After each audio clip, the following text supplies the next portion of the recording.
Yes guys, we are of course back with another video. Today I want to talk to you guys about the movie Cannibal Holocaust, which I watched today. So what did I think? So before I start this video, I'm actually reusing an old mic because I worked out that the mic from the webcam which I'm currently using is absolutely terrible. And there's some sort of background noise to it that I haven't noticed. So I've got my mic over there, and I'm sort of hoping that it works out, but we'll soon see. So Cannibal Holocaust is a movie that was released in 1980. It was Italian, and yeah, what it's about is basically in the title. It's about cannibals in the Amazon jungle. So the movie is basically about a group of aspiring filmmakers who go out to the Amazon to basically try and capture the ways in which tribes live in the Amazon jungle. However, this crew, they don't really film it in a professional way. Like, there's a lot of scenes, and I'll probably get to this a bit later on, in which you think, yeah, if that was a film crew or a documentary crew these days, it wouldn't go down too well. But you'll hear more about that a bit later on. Now let me just mention that obviously Cannibal Holocaust is a movie. I know I usually cover real life things, but I found that this movie was just too interesting not to cover. Plus it sort of ties in with the gore and the horrible stuff that I tend to cover over here. So yeah, that's cool. So once this film crew makes their way into the Amazon jungle, they end up going missing, and basically a rescue team of 3 people and a slave from one of the tribes is basically sent out to try and rescue these filmmakers, but nothing's found but their remains. Now I'm going to get into the grisly stuff and the best parts about this movie soon. I'm just explaining the plot. They end up coming across the film reels that these crewmakers had basically taken of this tribe and caused huge unrest in this tribe. And one of the investigators basically takes it back and shows us and the rest of the crew what these filmmakers were up to on their travels to the Amazon and what they'd filmed, and yeah, basically what the footage included. And the rest of the movie, to be honest, is footage of not the tribe, but the film crew doing horrible things to these tribes.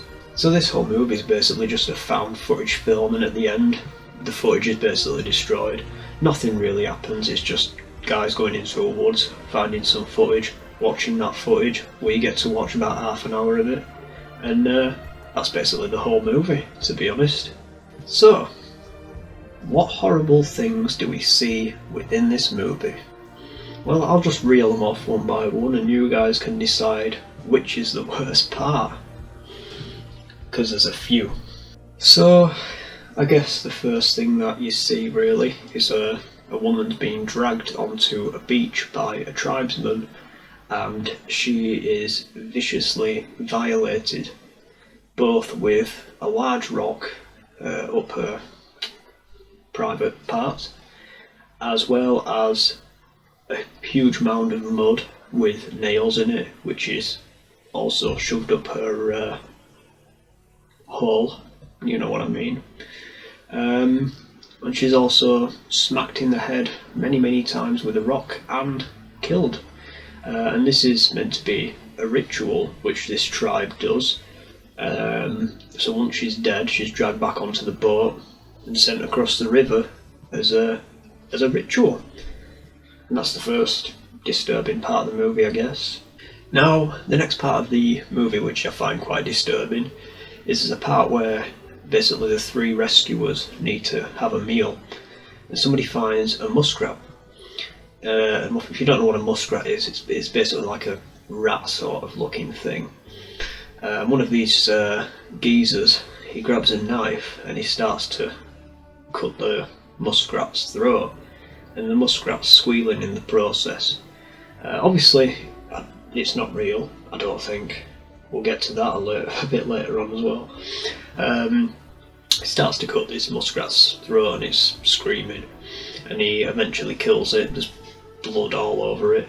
This is about a 30-second scene. Keep in mind, they spent 30 seconds on a scene of just this guy cutting a rat-looking thing's throat for some reason.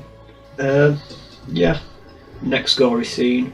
The leader of the rescue team basically falls down, and he looks behind him, and like there's this skeleton there with maggots and shit all crawling all over it. And let's keep in mind, this is 1980s, that these scenes that I'm describing were pretty good, pretty gory for a 1980 movie. That's what, 40 years ago? Yeah, 40 years ago that happened, and it's crazy. And that's the thing that I quite like about this movie. It didn't fail to shock me, which is great. That's the kind of thing you want from a movie like this. So I guess the next scene that I mention is, there's a scene where basically the tribes, the three rescuers, they basically follow a tribesman into their sort of area, and these tribesmen basically, as you know, it's called Cannibal Holocaust. They basically cook them a meal of half a human being, which is pretty cool. All the muscles just fall off, and yeah, they basically try to feed them human being, cook it over a fire. So here you go, have some human being for your dinner. Very nice. Now the next disturbing scene, this is all now focused on the actual tapes that this rescue team find. The film making crew, they basically find this old woman against a tree, and her body is covered in maggots from head to toe. There's shit all over her stomach, I don't know what it is, looks like mud and maggots mixed up. One of the film crew guys says this is basically the tradition that these guys do. When they're ready to die, they'll go to a part of the Amazon jungle which is basically uninhabitable or inhabited by absolutely nobody, and they'll just wait to die there. Now the next scene, basically there's a pregnant woman tied up and she's basically having a baby. But what they do is they get the baby and I think they kill it. It's not very clear, the scene's not very clear at all. But they actually kill the woman as well. So I don't know what this is all about. It didn't really say anything and the scene wasn't very clear, but it was pretty disturbing. It just showed a lot of close-ups of this pregnant woman crying, and that's about it. Now the next two scenes basically come quite close together, so I'll just describe them as one scene. The first part that happens is there's one of these tribeswomen who proceeds to get violated by the three men of the film crew. Basically there's three men and a woman, and she gets violated by the two men first, and then the woman's boyfriend has a go on this woman as well, and it's a pretty hard scene to watch. It goes on for a good 3 or 4 minutes and it's just vicious violation. I mean, I know it's a movie, but it's pretty damn effective. And then not long after that you basically come across the famous scene where there's a woman who's on a pole. So the pole is basically up her anus and it comes out of her mouth, and she's, you know, I'm sure you've seen it before, it's basically on the front cover of the film, and there's no way I can properly describe it except the pole's up and through her, you know what I mean, just picture it. Then the final disturbing scene is basically the film crew getting killed. They were all just sort of chopped open, heads cut off, that kind of stuff, you know, your typical slasher sort of stuff. The woman of the film crew, she's violated by the tribe, which is awful. She's violated by a huge gang of this tribe, which is pretty disgusting to see. And the men are just sort of stripped half naked and killed, basically.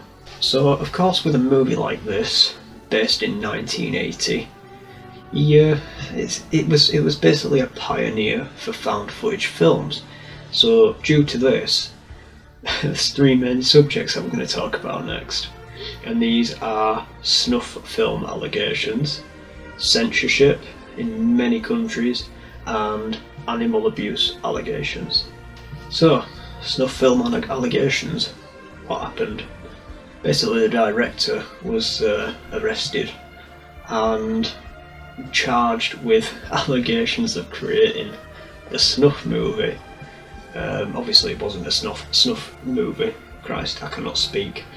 And what he had to do to prove his innocence was he had to get the 3 out of the 4 actors that got murdered within the movie.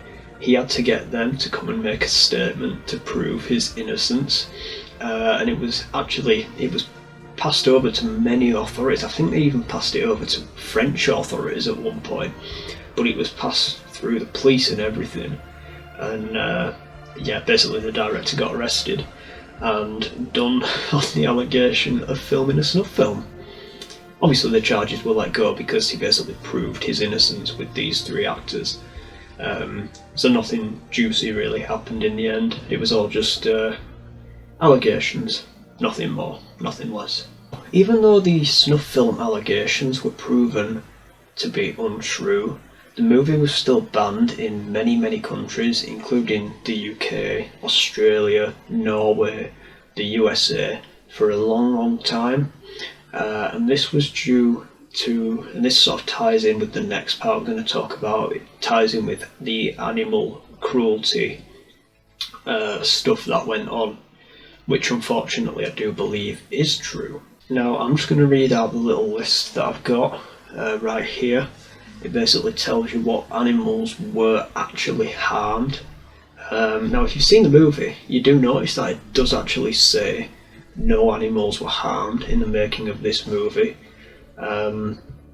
which I don't think you'd see on all movies, but you know, when an animal's harmed in a movie you sort of tend to think, oh yeah, that's fake, they just made it, you know, try and look as real as possible. But in this movie, unfortunately, real animals were harmed. So I'll just read off this little list here for you. It says a coyote mistaken for a muskrat, which was killed with a knife, which I explained while explaining the best parts of it. A large turtle was decapitated and its limbs, shells and entrails were removed. A tarantula was killed with a machete. A boa constrictor was killed with a machete. A squirrel monkey was decapitated with a machete. And a pig was shot in the head with a .22 caliber rifle at point blank range. So it's not like he's just killed the odd spider or the odd, I don't know, the odd group of ants, for example, the first thing that came into my head. He's actually killed, well, mammals, monkeys, pigs, primates, you know. So yeah, that's pretty horrible to hear about. So now that I've explained what this film is about, what the best parts in it are, and what its past controversies were, it's time for my personal views. Now then, let's sit for this one. Now, if you can get past the spectacularly bad acting and the very grainy sort of camera work, which is probably how it's supposed to be. It's a found footage film. It makes sense that it's going to be grainy. But yeah, it's mostly the acting for me that didn't ruin it as such, but it just sort of... well, how do I say this? There was parts in it where somebody'd speak and it just didn't sound genuine. It just sounded really, really cringy and awkward, like they were just reading the lines off the paper. Now, even though I do believe that the acting wasn't great, obviously it was a pioneer for found footage films, so obviously it might have had an effect on things like the Blair Witch Project or other found footage movies, and for that I've got to rate it a little bit higher than I thought I would. Now, do I believe it was a shocking movie? Yes, I do. It's not the worst movie that I've ever seen, gore-wise or horror-wise, or it's not even the best found footage movie that I've ever seen. But it's one of those movies I believe you watch once and then you can tell people that you've seen it, maybe have a little discussion about it, and that's basically it. It's not really a movie I'd say, oh yeah, you should totally go out and watch it, because I don't feel like an hour and a half was wasted, but I feel like that hour and a half could have been spent doing something a little bit better, or maybe watching something a little bit better. So yeah, that's basically all I've got to say about Cannibal Holocaust. I went into it with the sort of intentions. I just went into it thinking, oh yeah, this movie in 1980 was probably one of the worst things filmed at the time, and I went into it thinking like that, and I can say that it probably wasn't. It was bad, but it wasn't as bad as anything you might see these days, such as maybe a Serbian film or Trauma, for example, or I don't know, August Underground. They're all particularly bad in their own way, but I suppose Cannibal Holocaust is a proper cult movie. Like I say, I'd say watch it, something to speak about, and you can say you've watched it. But aside from that, I'd probably give it maybe a 7 out of 10. It was okay, and that's it. It wasn't anything special. So yeah, that's basically my review of Cannibal Holocaust, which is a bit different because I don't think we've done a movie review on here yet. We've just been reviewing shit for the past 3 months. But yeah, anyway guys, like, subscribe, maybe hit that little bell next to the subscription button. You'd be doing me proud. Thanks for watching, and I will see you in the next video. Bye.